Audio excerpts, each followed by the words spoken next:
Assalamualaikum warahmatullahi wabarakatuh. Kembali lagi di channel Nasihat Kehidupan Misteri. Pada video kali ini kami akan membahas tentang Misteri Ramalan Jayabaya 2024. Prabu Sri Aji Jayabaya merupakan raja yang paling diingat masyarakat karena berbagai ramalannya. Prabu Jayabaya diperkirakan memerintah kerajaan Panjalu atau Kediri pada tahun 1135 sampai dengan 1157 Masehi. Prabu Jayabaya merupakan putra Raden Panji dari kerajaan Jenggala dan putri Sekartaji dari Daha. Pada masa Prabu Jayabaya memerintah, kerajaan Kediri mencapai puncak kejayaannya. Tidak hanya dalam ilmu pengetahuan, sastra, dan seni, juga mengalami perkembangan yang sangat pesat. Pada masanya kitab Mahabharata dan Ramayana diterjemahkan ke dalam bahasa Jawa. Prabu Jayabaya juga menulis ramalan akan masa depan yang kemudian diyakini banyak yang telah terjadi. Ramalannya ditulis dalam bentuk kakawin atau tembang Jawa. Kakawin ini berupa 21 pupuh berirama asmarandana, 29 pupuh berirama sinom, dan 8 pupuh berirama dandanggulo yang kemudian dikenal dengan kitab Musarar. Masyarakat kemudian mencari makna dari tembang tersebut dan dihubungkan dengan masa depan. Ramalan Prabu Jayabaya diperkirakan akan berlangsung hingga tahun 2100 mendatang. Ramalan Jayabaya banyak yang mengupas mengenai situasi dan kondisi Nusantara, khususnya di Pulau Jawa. Salah satu ramalan Jayabaya adalah besok nek wis ana kreta mlaku tanpa jaran, tanah Jawa kalungan wesi, prahu mlaku ing awang-awang, kali ilang kedunge, pasar ilang kumandange, iku tondo yen zaman Jayabaya wis cedak. Yang artinya besok jika sudah ada kereta berjalan tanpa kuda, tanah Jawa berkalung besi, perahu berjalan di angkasa, sungai hilang lubuknya, pasar tidak lagi ramai berkumandang, itulah pertanda zaman Jayabaya sudah dekat. Sejumlah pengamat menilai ramalan Jayabaya memiliki sifat keluasan dan plastisitas sehingga cocok ditetapkan di berbagai zaman. Tidak hanya itu, ramalan Jayabaya juga mudah ditafsirkan sesuai dengan konteks yang ada. Meskipun demikian, ada juga sejumlah ramalan Jayabaya yang belum terjadi hingga saat ini. Salah satu yang populer yakni mengenai Satrio Piningit.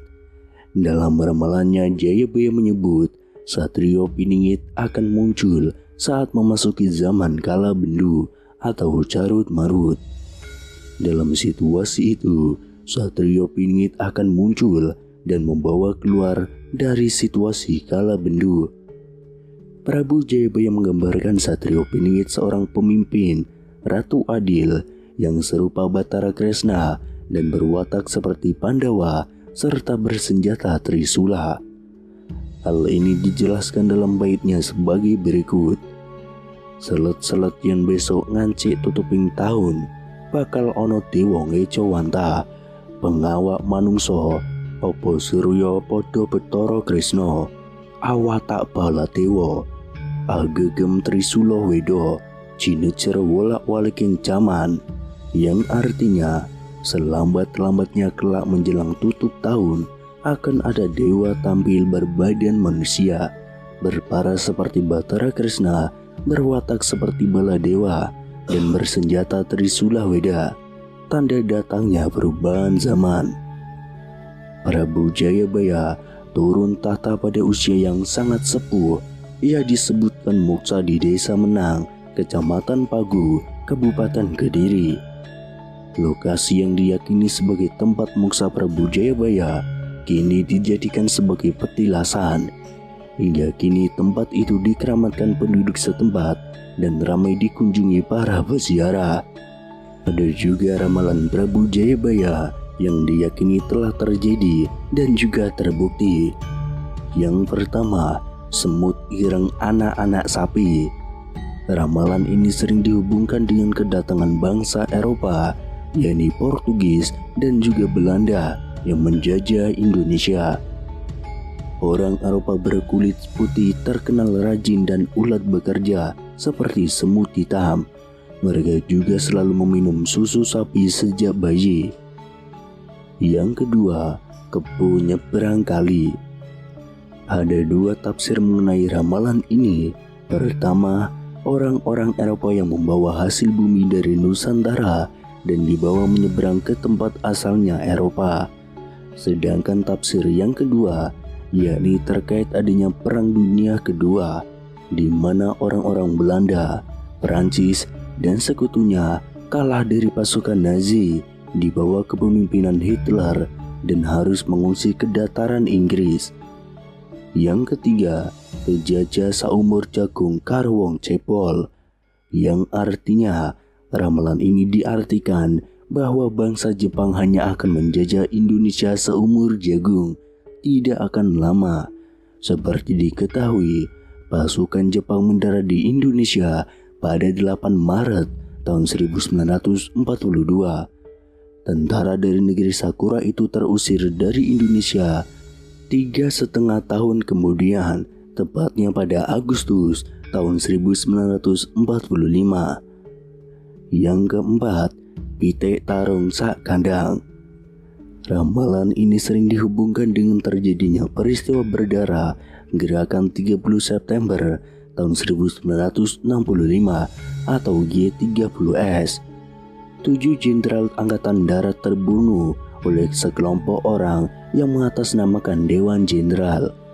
Setelah peristiwa pembunuhan atas 7 jenderal itu, berturut kemudian terjadi pembantaian terhadap masyarakat yang diduga terlibat dalam organisasi terlarang. Mereka dibunuh dan dihukum tanpa vonis pengadilan. Yang kelima, Kodo Ijo Ongkang-Ongkang, yang artinya sering dihubungkan dengan kekuasaan Orde Baru di bawah Presiden Soeharto. Saat itu Soeharto menggunakan Angkatan Bersenjata Republik Indonesia yang kebetulan menggunakan seragam berwarna hijau untuk melanggengkan kekuasaannya.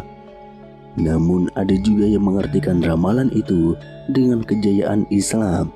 Seperti diketahui, sejumlah negara Islam di Jazirah Arab menggunakan bendera berwarna hijau. Seperti yang kita ketahui, gelar resminya Prabu Jayabaya adalah Sri Maharaja Sang Mahapanji Jayabaya, Sri Waromes Muara Madusudana Awatara Nindita Sutrisingha Parakrama Otunggadewa.